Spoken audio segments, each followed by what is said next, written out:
بسم الله الرحمن الرحيم. Assalamu alaikum wa rahmatullahi wa barakatuh. How are you, my students? I hope that you're happy and healthy and ready for today's lesson, which is the final lesson in this unit and this curriculum, Unit 4, self-reflection. From the name itself, if you remember, when we took it in Unit 3 and 2 and 1, self-reflection, to evaluate yourself. In this unit, of course, to self-reflect upon yourself, to give yourself feedback about this unit, which is really important to know about your weaknesses, your points of weaknesses, and your strengths in this unit. But before you do that, open your workbook, page 119, exercise L. Complete the online blog about ethics and technology. Use the verb in the parenthesis and future progressive or future perfect tense. So let's read it quickly now. The technology is ready now, but are we ready for it? Technology has completely changed. Just to make you read with me, technology has completely changed the way we live and work, and it will continue to do so in the future. According to a market forecast, 5 years from now, e-learning will have reached. This is future perfect, of course, because here it says 5 years from now, e-learning will have reached a volume of nearly $6 billion in the highest buying markets. This amount will be spent on packaged content, development services, learning platforms, tool hosting services, authoring software, and platform installation. Higher education become the largest buyer by the end of the forecast period. Remember, when you have two events, we choose the future perfect. So how do we answer this one? Using the future perfect. Yes, will have become, will have, and the perfect form of the verb become the largest buyer by the end. This is the second event here, by the end of the forecast period. More than 3 million students in the US attend virtual schools. So do we have two events, or we're talking about an action that will be in progress, continuous in the future? Yes, so we use the, of course, future progressive. Will be attending virtual schools, and more corporations use e-learning platforms for meetings and training sessions.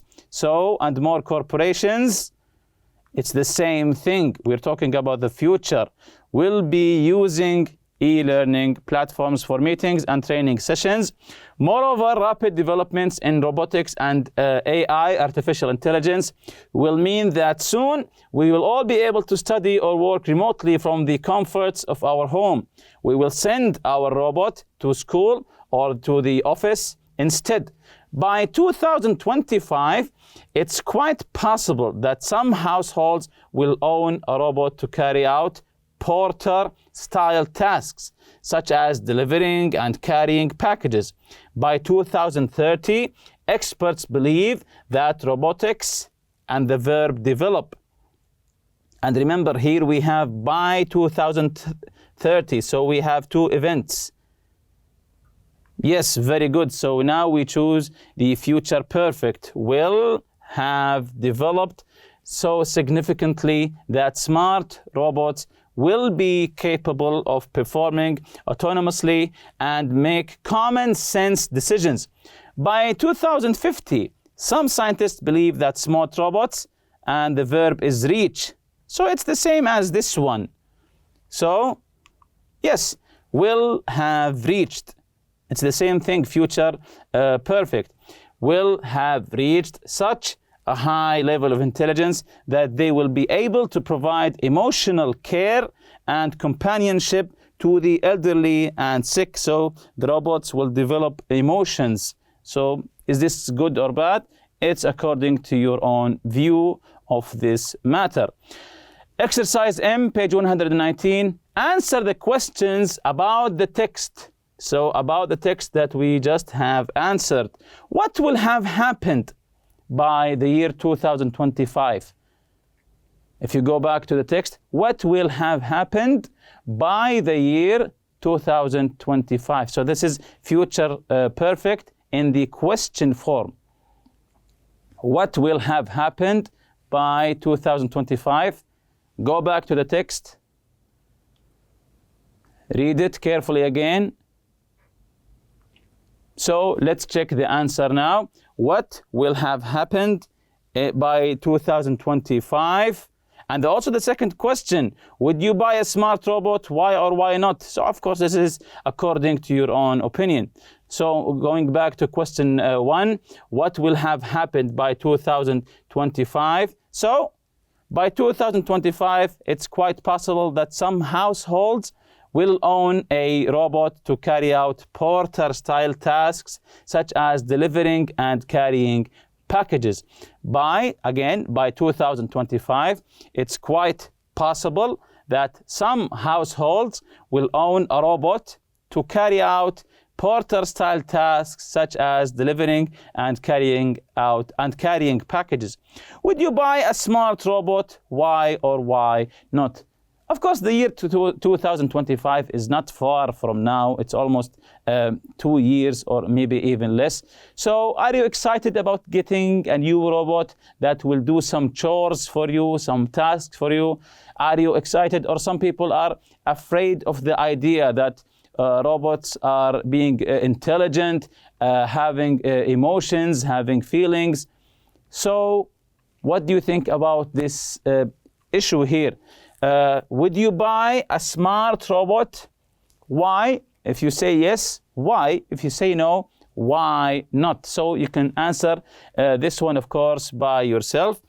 I said, of course, yes, of course, to make my life much more comfortable and easier. Of course, if I buy a smart robot, this will make me comfortable and, of course, make my life easier because he will be doing my chores for me as I program him, of course.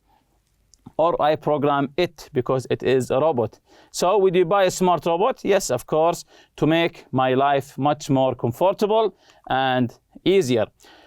Exercise N, complete the conversation using the correct form of used to, be used to, would, was, were, going to. So complete the conversation using the correct form of used to, be used to, would, was, were, going to. So this is a conversation between Tom and Jim. Let's read it and fill the gaps here.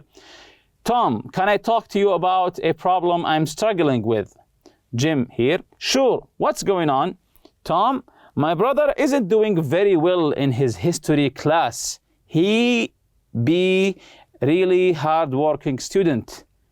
So, my brother isn't doing very well in his history class. He, number one here, the verb is be, a really hard-working student. So, how do we answer this one? And remember the correct form if you want to use used to or be used to, would, and so on. He be a really hard-working student. So this is an easy one. Yes, he used to be. So he used to be. It means that he was in the past, but he isn't now. He used to be a really hard-working student, and he always listened to the teacher. So, number 2, we have always and listen to the teacher. So, let's see the correct answer. And he would always listen to the teacher. He would. We say would when we are 100% sure. He would always listen to the teacher, but lately he has become distracted.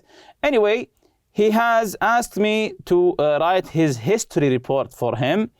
I not go, but I now think that maybe I should. So, again, anyway, he asked me to write his history report for him. I not go, but I now think that maybe I should. So, number 3, let's see the correct answer here. I wasn't going to. I wasn't, this is not here, negative, going to, go became going to. I wasn't going to because he asked him to write his history report for him.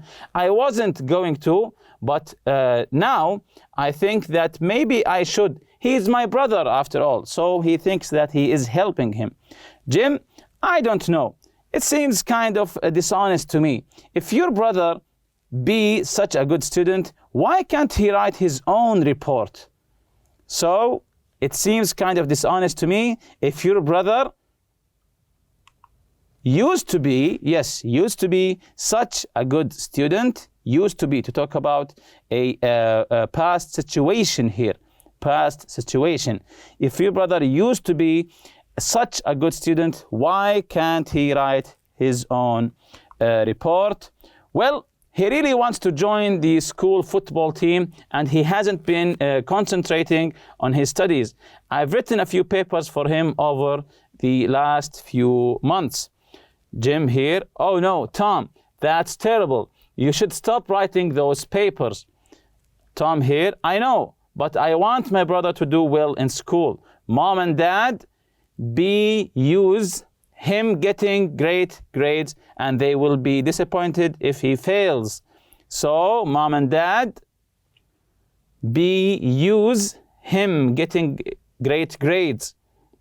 Use. So I think this is an easy one. Yes, are used to him getting great grades and they will be so disappointed if he fails. If I help him, he will get a better grade in history. Also, he promised that he will do all my chores for the next month if I write the paper for him. So this is the conversation between Tom and Jim. Exercise O here, write a similar conversation between you and your best friend about a situation, the situation below. Write your conversation in your notebook. So we will read this situation and you will write a conversation similar to the last one between you and your friend. Use used to, be used to, would and was going to. So you are a writer for your school newspaper. You're working on an article about a local water pollution problem. You think that the pollution is from a factory that dumps chemicals into the river, but you aren't 100% sure. The pollution might not come from this factory. Some people are organizing a protest march in front of the factory. They want you to support them and to write a story about how bad the situation is. What will you do? Will you go with them?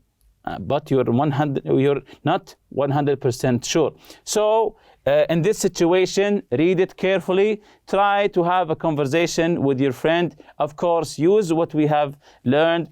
Used to, be used to, would and was going to. And if you remember the project that we took previously, gather information about new groundbreaking methods of treatment and procedures used in Saudi Arabia. Then I asked you to make notes here about the groundbreaking procedure, target condition, the patients, the description, the origin of the treatment, the equipment used, and so on. So jumping to today's lesson, write your feedback and self-reflection, to write your feedback and self-reflection. Things that I liked about Unit 4. What did you like about Unit 4? Maybe some lessons, maybe the theme. What would you do if you were in someone else's shoes? Hypothetical. Of course, this question is hypothetical. So, what did you like about Unit 4? Things that I didn't like very much.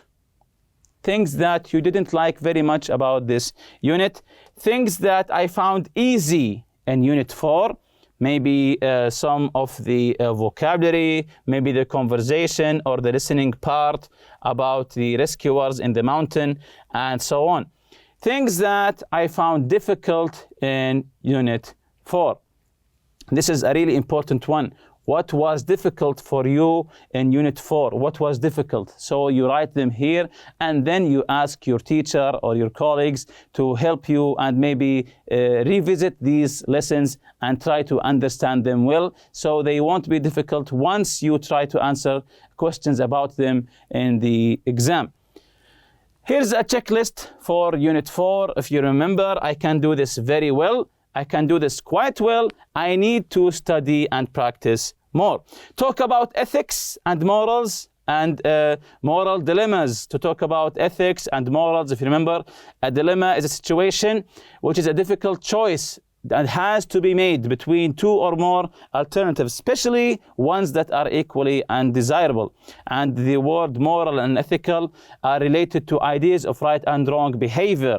Actions that are good or right called moral or ethical. Bad actions might be called immoral or unethical. And also giving opinions. If you remember from the conversation, how to give your opinion.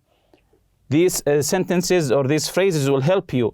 In my opinion, I feel or I believe, as far as I'm concerned, the way I see it, it seems to me that I would think or say that. Present hypothetical conditionals versus past hypothetical conditionals. If you remember this lesson from the grammar, the present hypothetical conditionals talk about imaginary situation.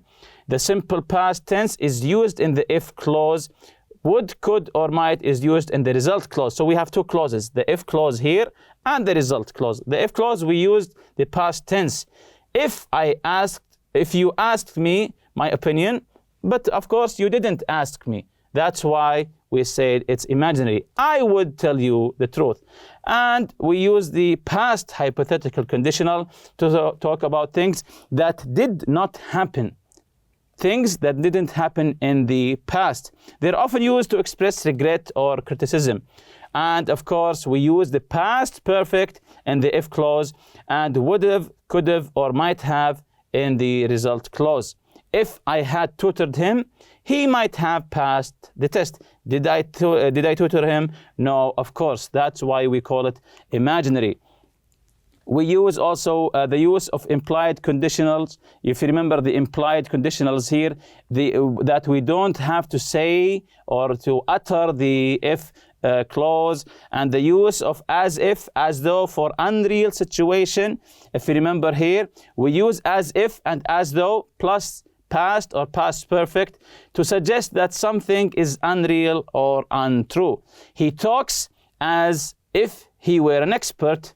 Is he an expert? No, but he talks like it. He talks as if he were an expert. And we also use the future progressive and future perfect. If you remember from the form, meaning, and function, the future progressive, this is the form, will, be, and present participle, of course with ing, to talk about continuous actions in the future, actions in progress in the future.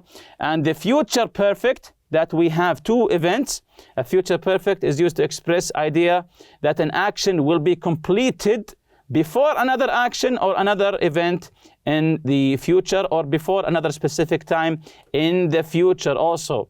So, and the form here is will have plus the past participle. By this time tomorrow, we will have had a medical test result back. Also use the time expressions of the future. If you remember the time expressions, a week from today, by the year 2025, by the time, and so on. Also use used to versus be used to. Used to talk about a past habit that doesn't happen now. Used to plus the base form. For example, you say, I used to bite my nails, to talk about a past habit or a past situation. I used to be rich, and so on. And be used to, if you remember, be used to plus the gerund is used to talk about something that is becoming familiar in the present. Was, were, and going to, if you remember this lesson, the talk about the future in the past. Was, were, going to, then the base form. I was going to help him. I'm talking about a future plan that I made in the past, but of course didn't happen.